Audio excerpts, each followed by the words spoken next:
देश के मशहूर उद्योगपति रतन टाटा अपने आखिरी दिनों में इस युवा बिजनेसमैन शांतनु नायडू के साथ अधिक देखे गए।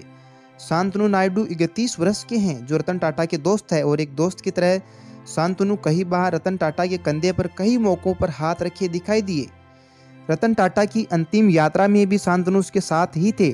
इस मौके पर जब मीडिया शांतनु के पास उनकी प्रतिक्रिया जानने के लिए गई तो शांतनु ने साफ साफ शब्दों में कहा, आप मुझे शांति से शोक मनाने दीजिए, मैं आपका आभारी रहूंगा। शांतनु और रतन टाटा की दोस्ती लंबे समय तक लोगों के बीच चर्चा का विषय रही।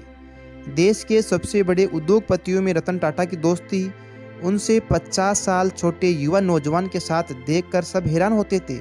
हालांकि इस दोस्ती के पीछे एक दिलचस्प किस्सा है। 31 वर्षीय शांतनु एक उद्यमी और गुड फेलोज स्टार्टअप के संस्थापक है। मोटोपज जैसी मुहिम से दर्शकों से जुड़े रहे हैं। शांतनु नायडू ने रतन टाटा को काफ़ी प्रभावित किया है। शांतनु अभी रतन टाटा के ऑफिस में जनरल मैनेजर का काम करते हैं। साथ ही स्टार्टअप में निवेश को लेकर टाटा समूह को सलाह भी देते हैं।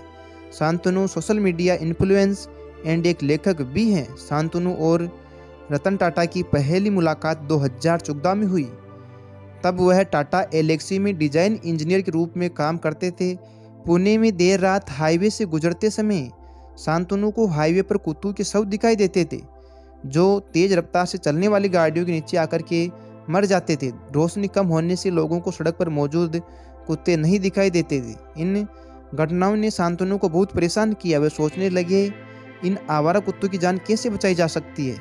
इसके लिए उन्होंने एक प्लान तैयार किया और उसके मन में आवारा कुत्तों के लिए कॉलर बनाने का विचार आया, जिससे वह रात में स्ट्रीट लाइट के बिना भी दिखाई दे। डॉग कॉलर बनाने के लिए शांतनु और उनके दोस्तों ने चंदा इकट्ठा किया।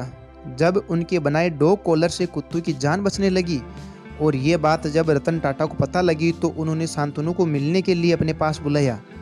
यहीं से दोनों की दोस्ती की शुरुआत होती है। शांतनु रतन टाटा के संपर्क में रहे और उनसे सलाह और मार्गदर्शन लेते रहे।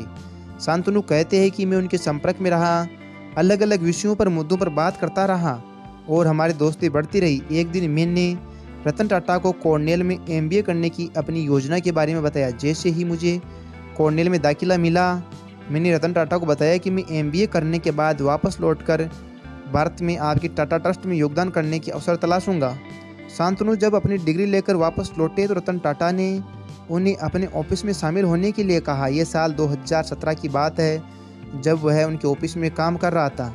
शांतनु नायडू ने रतन टाटा को आखिरी विदाई देते हुए अपनी पोस्ट में लिखा है, वह अपने मित्र के प्रति प्रेम का इजहार करते हुए लिखते हैं, अब इन दोस्ती ने मेरे अंदर जो खालीपन पैदा कर दिया है, बाकी ज़िंदगी उसको भरने में बीत जाएगी। प्यार के लिए दुख की कीमत चुकानी पड़ती है। अलविदा मेरे प्यारे लाइट हाउस। बता दे 31 साल के शांतनु ने सावित्रीबाई फुले पुणे विश्वविद्यालय से मैकेनिकल इंजीनियरिंग में ग्रेजुएशन किया था। इसके बाद उन्होंने साल 2016 में कॉर्नेल यूनिवर्सिटी में MBA किया। शांतनु नायडू अपने परिवार की 5वीं पीढ़ी से थे जो टाटा ग्रुप में काम कर रहे थे। अगर बात शांतनु नायडू की संपत्ति की करें तो अलग अलग जगहों से इसे लेकर के अलग अलग दावे किए गए।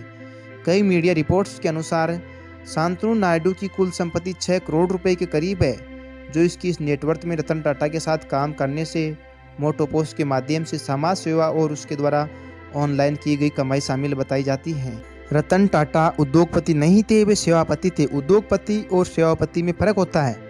वह सेवापति थे, पब्लिक की सेवा करने वाले पति थे। उद्योगपति तो बहुत है, पूरे वर्ल्ड में, भारत में जिस प्रकार से उनका सेवा कार्य चलता था, रतन टाटा ने कमाया हुआ पैसा अपने लिए कुछ भी नहीं रखा, पब्लिक में बांट देते थे और पब्लिक की सेवा करते थे। ऐसे महापुरुष भारत में न कभी पैदा हुए और ना ही शायद आगे पैदा होंगे। वो आज भी एक 2 BHK फ्लैट में रहते थे। रतन टाटा जी के बड़े बड़े आलिशान होटल है, एम्पायर है, लेकिन फिर भी वो किसी बंगलों में या होटल में नहीं रहते थे। 2 HK फ्लैट में उसका घर था। रतन टाटा का नाम ही रतन नहीं है, बल्कि वो स्वयं भी रतन थे। भारत सरकार को उन्हें जीवित रहते हुए ही भारत रत्न से सम्मानित करना चाहिए था।